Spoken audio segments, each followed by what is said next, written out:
وما أرسلناك إلا رحمة للعالمين. Kemudian kita masuk di larangan memberikan sesaji, ya. Sajen tadi saya bilang.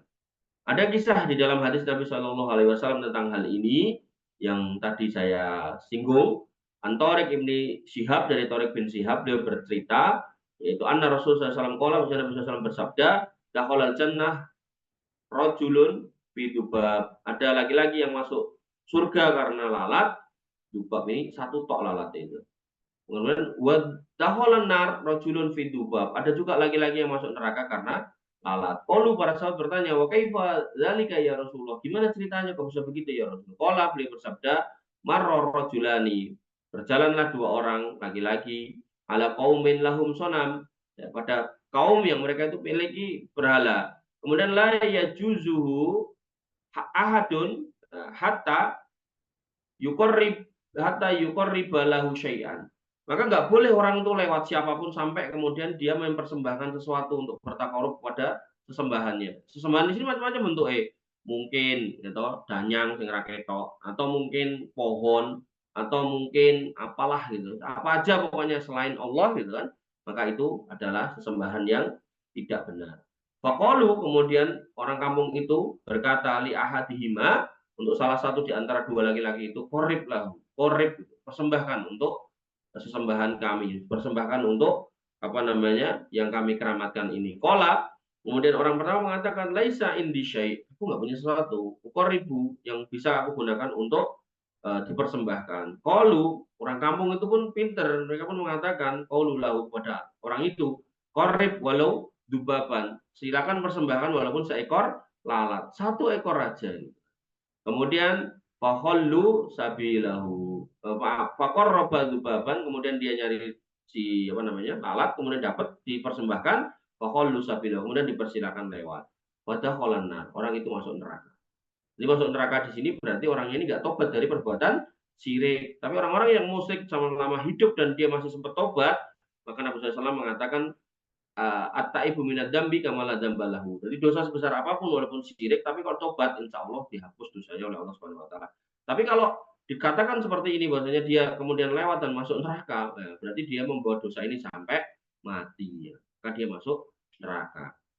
Kemudian waqalul akhor, dan kemudian mereka berkata lil akhor, pada satunya, korib, ayo kamu giliran kamu. Waqala, kemudian dia si laki-laki yang kedua mengatakan, ma kuntu li uqarriba ahadin syai'an dunallah azza wa jalla. Aku nggak akan pernah mau mempersembahkan apapun ya kepada selain Allah Subhanahu wa taala. Wa darabu unuqah, kemudian dibabat lehernya, wa dakhala jannah, dia mati di atas ketauhidan dan masuk surga. Nek lalat kan nggak ada yang jual toh, ya nggak ada toh orang jual lalat toh.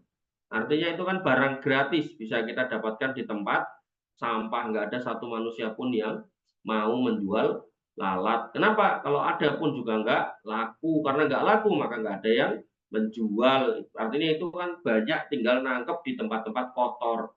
Kalau kemudian mempersembahkan barang gratisan aja, logikanya loh ya, mempersembahkan barang gratisan aja mendapatkan garansi untuk masuk neraka. Bagaimana halnya dengan orang yang beli bunga 7 rupa? Bagaimana halnya orang yang mempersiapkan sesajen ayam? Bagaimana halnya orang yang mempersiapkan sesajen kebo, kambing? Itu kan lebih parah lagi gitu. Ya, bahkan ada seorang dokter itu mengatakan kalau bikin sajen itu nggak apa-apa, karena itu dalam rangka bermuamalah dengan setan, negosiasi. Karena kalau nggak dibikin nanti setannya bikin ulah gitu. Nah ini wah luar biasa nggak benernya gitu loh. Nggak boleh kayak gitu ya. Kalau emang nggak boleh ya nggak boleh, jangan ngomong macam-macam lah. Makanya kemarin ada bendungan jebol di Demak, pas mau dibangun lagi dia harus mengubur pedus kendit. Nah, jadi perutnya itu kayak ada sabuk gitu yang nyambung dari ujung ke ujung gitu. Ya, sabuk tapi dari warna kulitnya gitu. Jadi belangnya itu muter gitu loh. Pedus kendit gitu. Kubur di situ. Saya ngubur ya orangnya lemu kayak saya, jenggoten, kuplukan kayak saya. Luar biasa. Kayak gamis juga gitu. Ya. Maka itu sebuah kesyirikan ya, harusnya ditinggalkan. Nggak ada kaitannya bangunan bendungan sama apa pedus, itu nggak ada kaitan. Kalau bendungannya dibangun tapi disajeni tapi dikorupsi semuanya ya tetap aja jebol gitu. Atau udah dibangun bagus-bagus gitu kan, tapi kemudian arusnya deras banget ya tetap aja jebol. Maka di sini menunjukkan bahwa takorup dengan berhala ya merupakan sebab masuk neraka. Maka orang yang bertahan dengan keimanan di atas keimanan tidak mau melakukan kesyirikan maka insya Allah itu menjadi jaminan masuk surga. Wallahu taala a'lam. Demikian yang bisa kita sampaikan dan kita diskusikan. Kurang lebih mohon maaf. Alhamdulillah. Subhanallah wa bihamdika asyhadu an la ilaha illa anta astaghfiruka wa atubu ilaik. Assalamualaikum warahmatullahi wabarakatuh.